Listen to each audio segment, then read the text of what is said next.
Hey, welcome back to Noob School.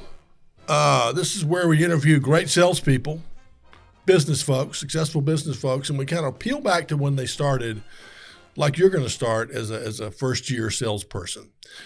Today I have Mark Childress. Mark's been a friend for several years. Mark does a lot of things very well. Mark went to Furman, majored in communication. Mark is a very good announcer. He does a lot of play-by-play and color work for various entities around town. Clemson's one of them. He's also got a day job, very good day job, and he'll tell you he started with Bell South back in the day, and right now he's with Microsoft. So I'd say Mark's pretty good at picking his spots. But anyway, Mark, thank you very much for being here today. Yeah, John, thank you, man. It's an honor to be here. We've been talking about this forever, so I'm glad it finally worked out. Well, here we are. Yes. That's good. Well, tell us, if you would. So when you left Furman with your communications degree, tell us about getting that first job at what was then a marquee sales job.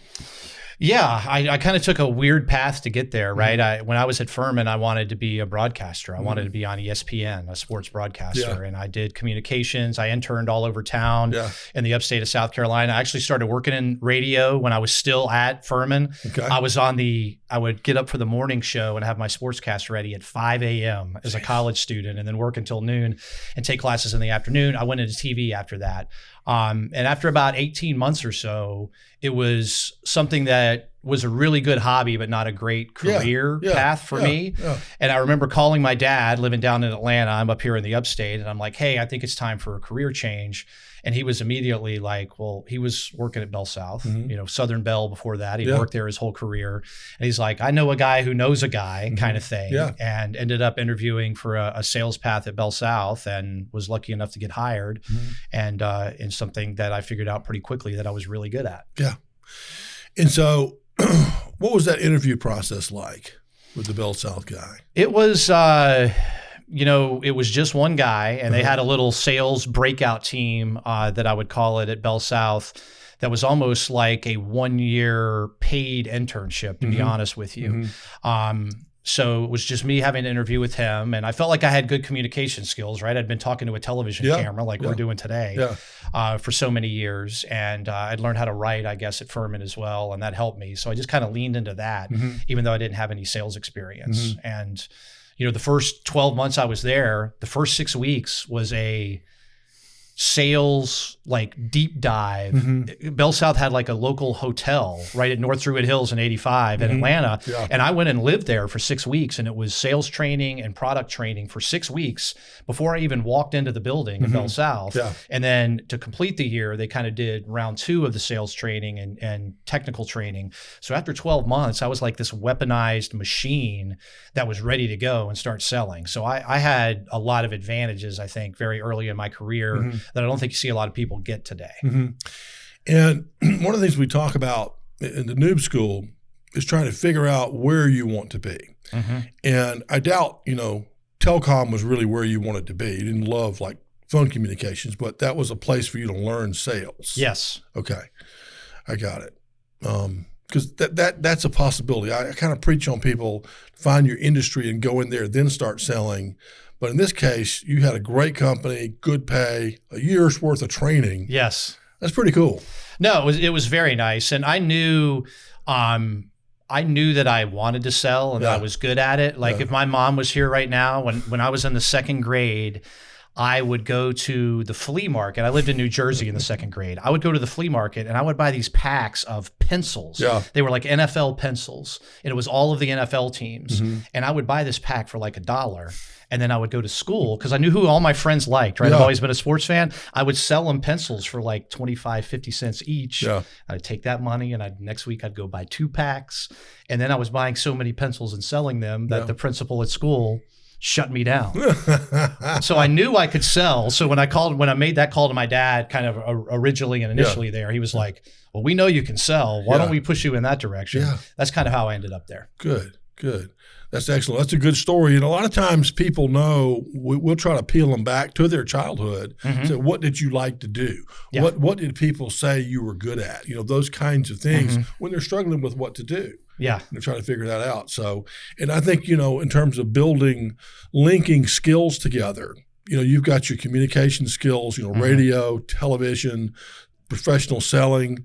It's got to be an advantage for you when you call on people, or particularly around here, to have the broadcasting stuff on top of what you do. It's a cool hobby, I should say. Yeah, no, it's a really good hobby, and it's one of those things. I mean, you do such great content around how to have conversations with executives and do things that you might not be comfortable with doing.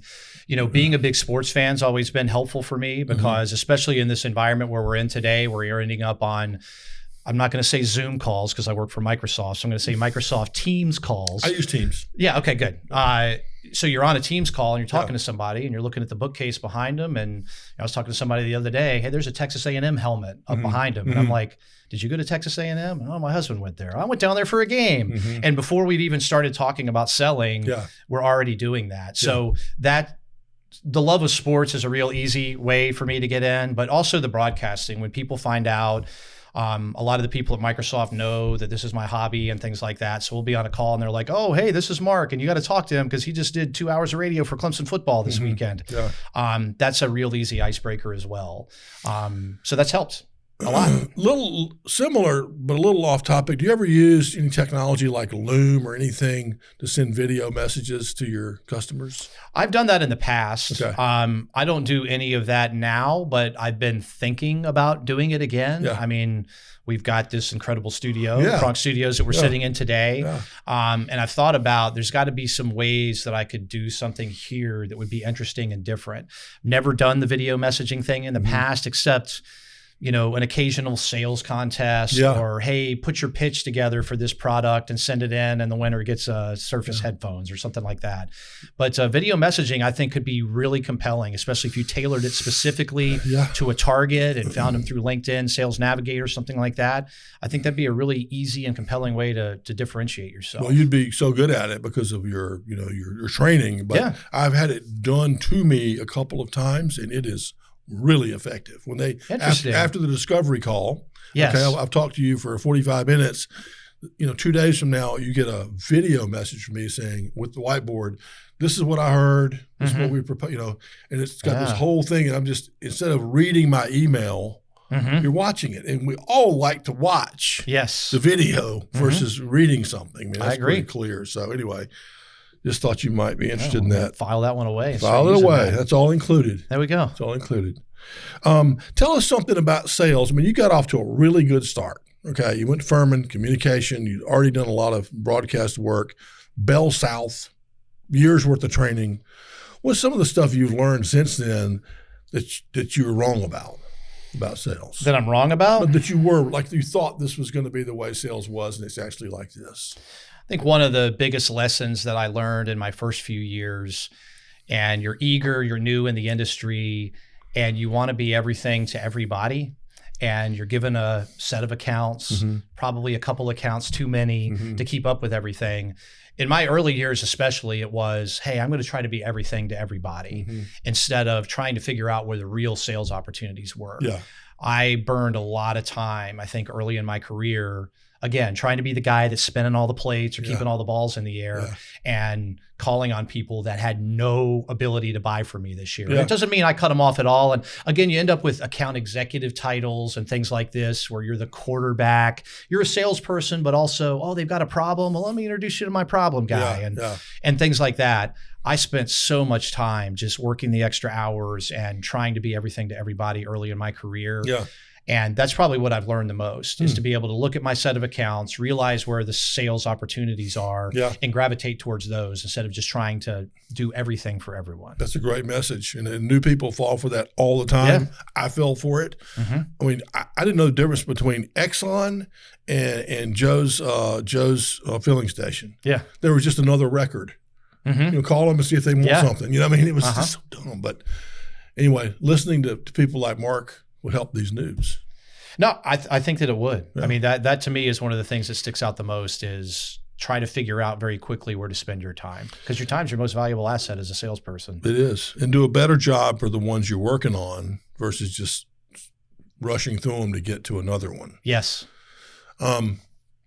So take us through.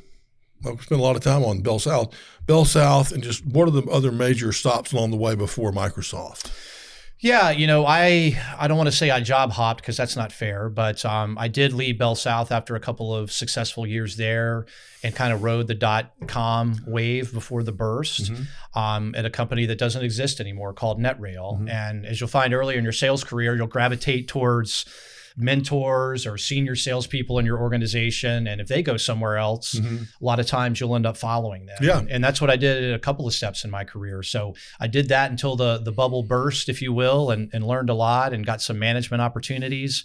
And then probably my next biggest stop after that was a company called Level 3 Communications, which is now rolled all the way up into CenturyLink and now Lumen. Yeah. And I stuck there, a good 7-8 years. Where really I consider, kind of started my, I guess gravitation north in my sales career, where I learned a lot and started having a lot of success and calling on larger and larger customers. Yep. And then before Microsoft, I was at a company called PGI, and it was one of those things again where someone that I knew from Level 3 had gone to a company called PGI, which was audio and video conferencing. And I spent a year there calling on like 2 of their 4 largest accounts for them, and then moved over into vice president of sales role. And that's kind of what opened the door for me at Microsoft. We were competing against Microsoft a lot. I was learning a lot about what their Skype product was back then. Yeah. One of my good friends at PGI went over to Microsoft, and PGI got acquired by, and if you went down my resume or you searched me on LinkedIn, you would see, well, hey, when you moved, every single time I moved, pretty much it was because the company I was with had gotten acquired by someone. Yeah. And I was like, all right, I want to make a jump. I've been doing this a long time. I'm tired of working somewhere 3 to 5 years. And at this point, it was private equity getting PGI. Sure. I knew what that meant. Yeah. It meant PGI ain't going to be around a whole lot longer. And I was like, I want to work somewhere now that's never going to be acquired. So I literally made out a very short list. And that list was Microsoft, Google, and Amazon. Okay. And I'm like, these are the 3 companies that I'd like to work at. Yeah. I knew people that worked at all 3. And I started that process, and probably about 5 months later, ended up over at Microsoft. And I've been there almost 5 years now. Well, before we go into Microsoft, back up and tell the noobs what it's like to spend your day, all your time working on 2 accounts. It's interesting. It's something that I like a lot. Yeah. And salespeople are different, right? You've got some salespeople, I can only take 20 accounts, so why don't you give me 50?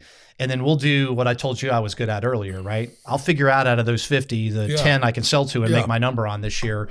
I really enjoy talking to executives. I really enjoy like the overall strategy, and I don't want to just run in and sell you a product and then run away. I want to get to know you. I want to find out what your business problems are, and I want my products to be able to come in and help you solve them. So I have liked doing that. I haven't had a chance to do that at Microsoft yet, but I've wanted to. And as my next career step at Microsoft, it would be, hey, I'd like to be on 1 or 2 really large accounts where I spend my day on. That's just something that I like a whole lot. To drill down just a little bit on that, let's just say it's 1 account. You've got 1 big account, one big Fortune 50 account, Michelin or whoever it is. I mean, are you over there at the headquarters like once a week, twice a week? You're looking at the field offices.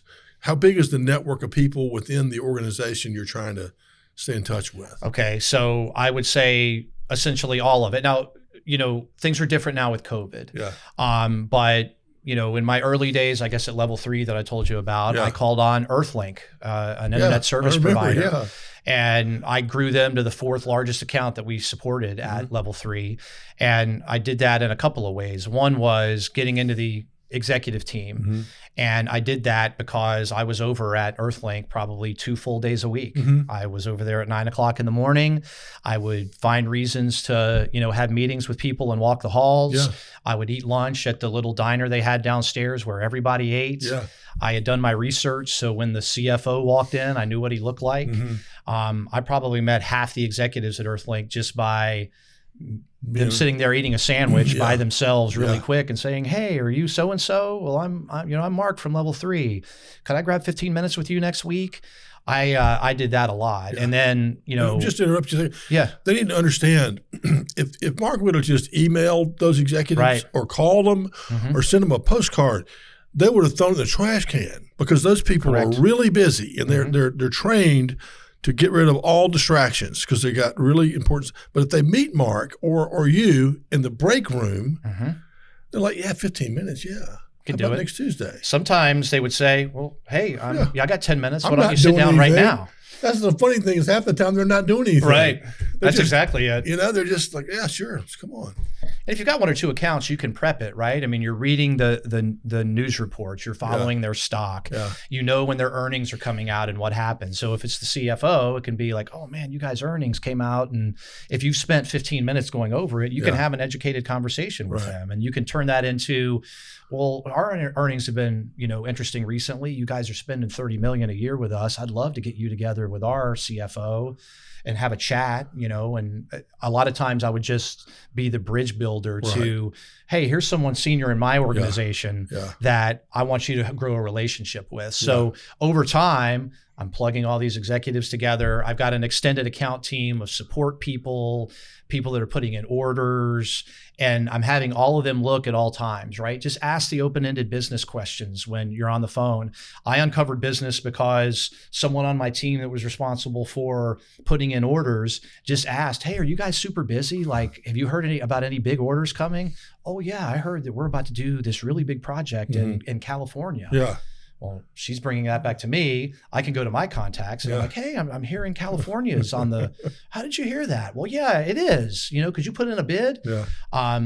So that was kind of the two. I called it dark in the skies. It was kind of a joke, but, try to be, it's almost the opposite of what I told you earlier. Don't try to be everything to everybody when you have 50 accounts. But when you have one account, you can be everything to everybody. Get into the line of businesses, talk to the chief, legal counsel, talk to the executives, talk to the people that are placing the orders everywhere. Try to just get your tentacles out wherever you can.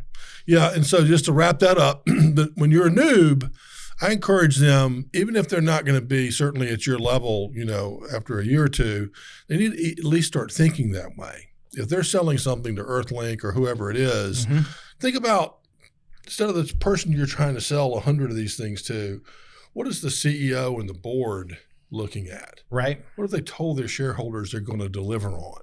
Right. And how are they doing? Is there something we can do to help them with that? I mean, when are you creating your budget? That's a question that I ask all the time. When do you start, when does your fiscal year end? Because it's not always like at Microsoft where we end at the end of June.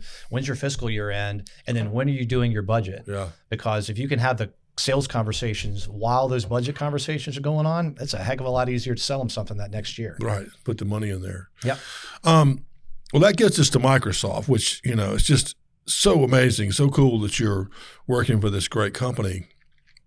And they're just, are they the most valuable company in the world right now? That we are right now. It's bounced back and forth between Apple and Microsoft, but Microsoft is right now. Yeah, that's correct. Isn't it wild? The noobs just won't mean anything to them unless they read old books. But those two companies kind of started together and used to fight each other and try to kill each other. And then Apple was almost out of business and Microsoft loaned them some money because they didn't want their little buddy to go away. It's crazy. And now they're the two most valuable companies in the world. It really is. I'm very fortunate. Microsoft's an amazing company and the benefits and perks and the way they treat their employees. One of the interesting things that Microsoft did this past year is when the pandemic started, we've got all kinds of analytic tools that we now sell to our customers under something we call our Viva platform. But they basically went in and looked at all the employees, like, how are you working differently now that you are at home instead of in the office?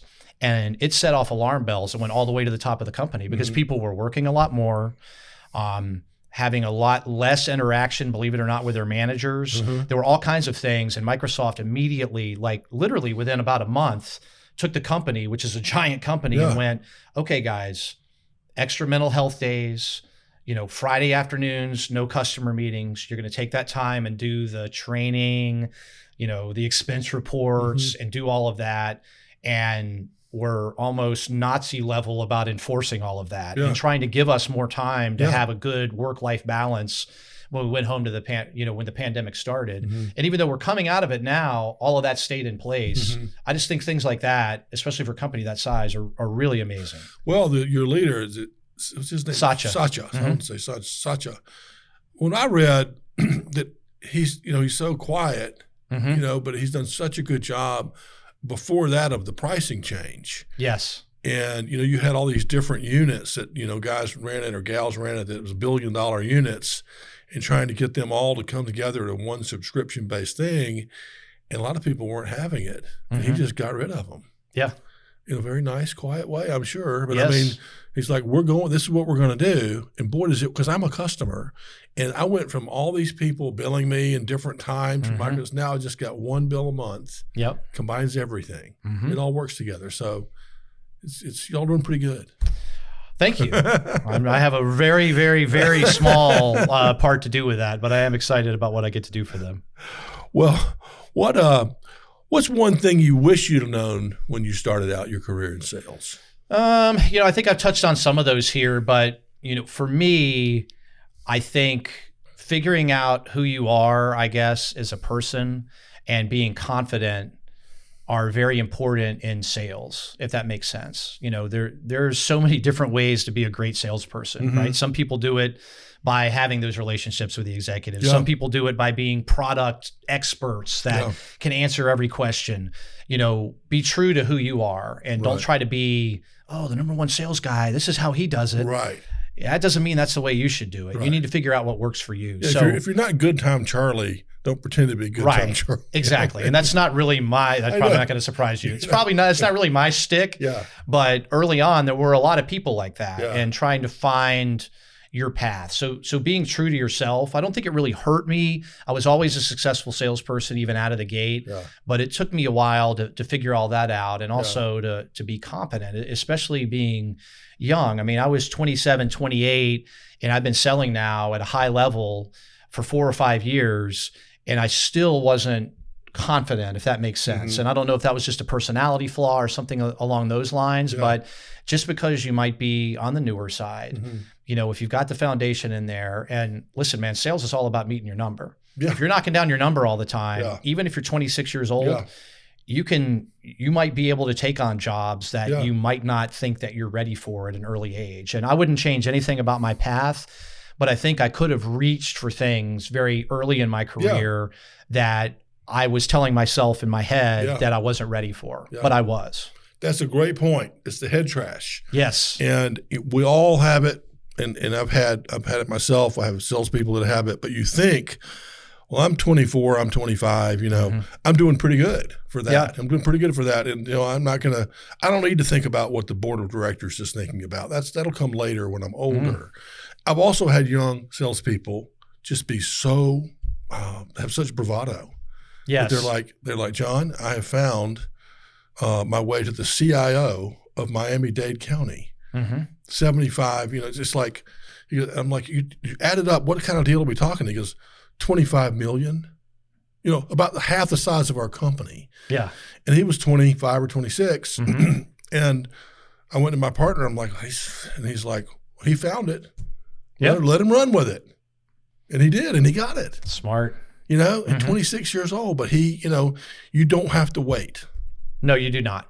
And you can get help from your company. You absolutely can, especially if you've got good management like you let people be able to do that. That's right. They like the ponytail in Miami. There we go. So, Mark, what's your favorite word? I've been asked this before, and I always say rhythm is my favorite word. Okay. So it's a weird word because it doesn't technically have a vowel. It has the Y gets to be a vowel, which is kind of a one-off. But, rhythm to me is two things, right? And if you want to just directly apply it to sales, rhythm is the guy backing you up on the drums while you're playing your saxophone and just keeping the drum beat. I think that's a big part of being successful in sales, right? It's showing up on time. It's, getting the customer calls in. It's following up on the things that you need to do. It's making sure you turn in your expense reports and sales funnels. And there's all of that. And then also when I think about rhythm, it's the person that is listening to you play your saxophone that might be a great dancer, right? And is doing things that are true to their personality and taking fundamental dance moves and doing incredible things with them. Yeah. When you say somebody's got rhythm, I think that's kind of what I think about is a really good dancer. And I think that kind of takes both ends of the spectrum for me and has always made it pretty interesting. Yeah. And having your life is in rhythm. Yes. Right? I feel like you've got a good rhythm in your life. That's important. So this is the promote yourself a little bit section, and I think you can promote. We've already kind of promoted Microsoft, and I'm I'm sure there'll be a jump in the They stock need it price too. Yeah, tomorrow. But you might get to promote two things. Because you might start with the Pops for Pups. Yeah, I could do that. Do that, and then if you want to talk about Pronk or Sure, whatever you want to talk about. No, I'll let's start with Pops for Pups. Okay. My daughter McCain Childress is 15. She's at Southside Christian School here in the upstate of South Carolina. And if you want to find the whole story, I'll do literally the 30-second version. But Sure. you can go to popsforpups.com and it has it all. But Okay. basically, McCain a couple of years ago decided that she wanted to try and raise money for the facility dogs at the local Prisma Health Children's Hospital. Okay. These are amazing dogs that comfort children and their families when they're in the hospital. And McCain at 13 committed to raising $100,000 Yeah. for the endowment for one of these dogs, because you've got to constantly groom and clean these dogs. They've got to go to the vets all the time because they're around sick children and things like that. So there's all these costs. So she started as a 13-year-old trying to raise $100,000, and she is almost at 100K already. Wow. It was her goal by the time she graduated. Yeah. Now as a sophomore, she's about to reach it. So you can learn and even donate there if you would like. And then we're sitting in Pronk Studios, John. This is how you and I got to know each other. Yeah. Will Stewart and I, I guess had a vision for this place to provide, a location in the upstate of South Carolina where you can do really high quality television level, content for social media at a really low price. Mm-hmm. And it's something that's taken off. So you talk about, I've got a day job at Microsoft. Yeah. I do all this broadcasting for Clemson and Furman and other places. And this is one of my big passions as well is, trying to reach out and find clients that would be a good fit. And, you and I stumbled across one another and kind of, got that relationship going and ended up here. Well, and you go to pronk.tv if you want to learn more about that. Yeah. And I'll vouch for it. I've had a great relationship so far. And yeah, we love having you here. Well, it's great to be here. And thank you for being here today. I appreciate it very much. And the noobs also appreciate your story and what they can learn from it. So thank you. Thank you. Yeah, it's been an honor, John. Okay. I appreciate it. Yes, sir. All right. All right. Thank you. Hey, it's John here. Thanks for listening today. Please check out noobschool.org. That's my website. That's where we have other videos and content that can help you get started in sales.